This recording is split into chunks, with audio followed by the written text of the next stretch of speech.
Student, today we will study chapter 7, democratic government. Democratic means, first it's very important to know what is democratic. See, demos means people and kratos means rule. So it means rule of people, that is known as democratic government. Today we will study about government of India, its structure, legislature, executive, judiciary, the legislature, Lok Sabha and Rajya Sabha. Your first topic is government of India, its structure. India has a democratic form of government. Democratic government means a government in which the people have the authority to choose their governing legislation.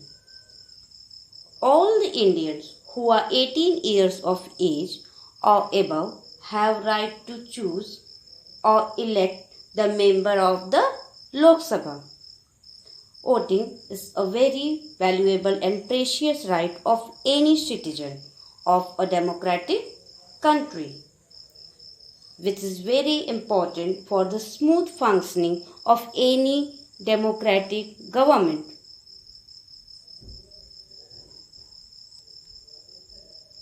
One of the most important feature or quality of a democratic government is that power is not concentrated in the hands of one person or in a group of few. Power is divided into three branches, that is known as division of powers. See, first one is legislature. Legislature is responsible for making the laws, means it is the duty of the legislature to make laws for the country. Next topic is executive. The work of executive government is to implement the laws which are made by legislature. Next topic is judiciary. Judiciary is responsible for maintaining law and settling all the matters of dispute. Dispute means disagreement between two parties, dispute between people and so on. We will discuss about these branches one by one. Since India is such a vast country, it is quite difficult to govern it from one corner. That is why the administration, for running the administration smoother, it has been divided, means India has been divided into 29 states and 7 union territories. State government has its own power and responsibilities, while union territories are governed by central government. Now, for the sake of the people's interest,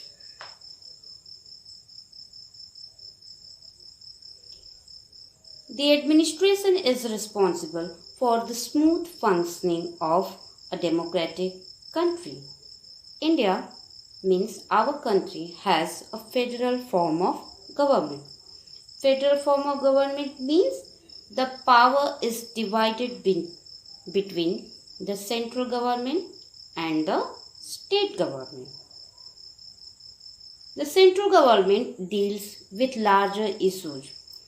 For example, important issues like border disputes, economy of the national crisis and so on. On the other hand, state government deals with local issues. For example, law and order, water, land, electricity, etc. But there are some important issues on which central government and state government both have to work together. Such type of topics are given in the concurrent list in the Constitution.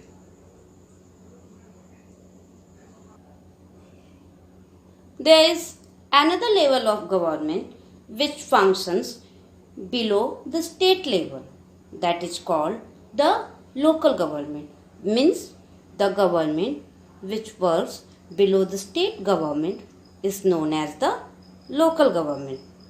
And now what are the work of local government? See, the work of local government is to provide electricity, water, sanitation, education, and maintenance of roads in villages. These works are done by Jila Parishad and Gram Panchayat. Same work done in cities by the municipal corporation and municipal councils. In short, we can say that whatever important topics they are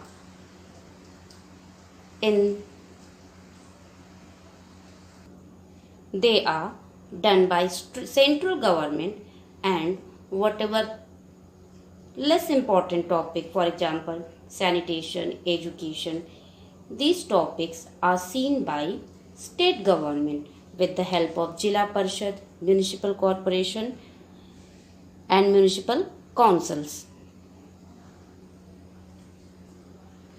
Your next topic is the legislature.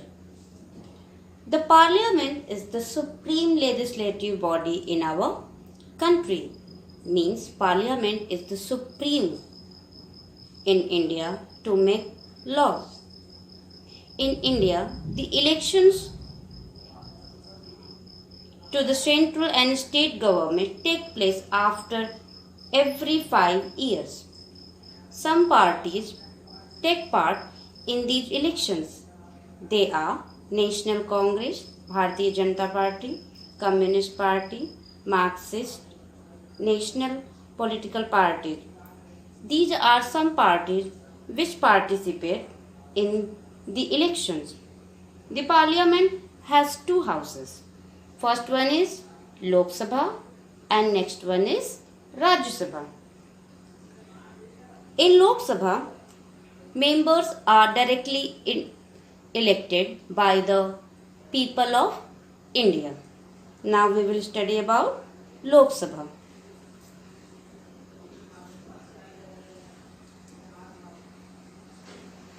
As I have given example, there are many political parties which take part in the elections of Lok Sabha.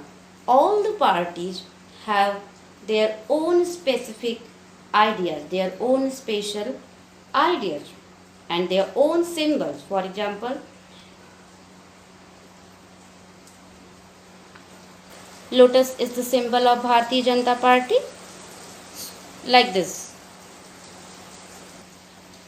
Any Indian citizen who is above 25 years of age or above can join any of them and contest the elections. Means the citizen who is above 25 years of age have right to take part in elections or to be chosen as the member of Lok Sabha.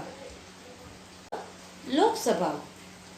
One can also contest the election as an independent candidate.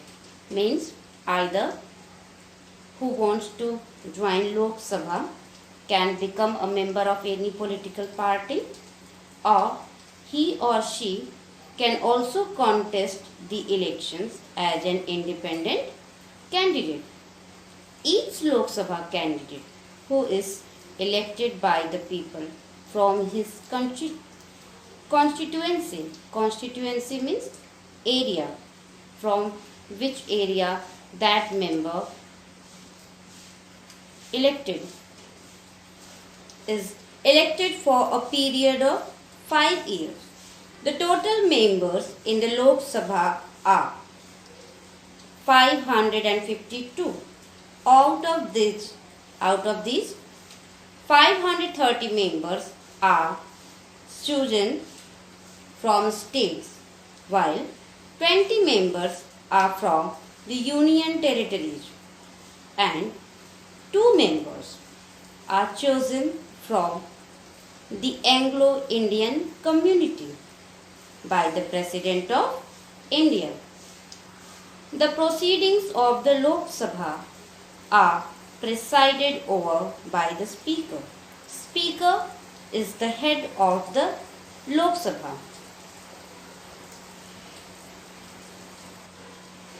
Another name of Lok Sabha is the House of People because the members of Lok Sabha are directly chosen by the people of India.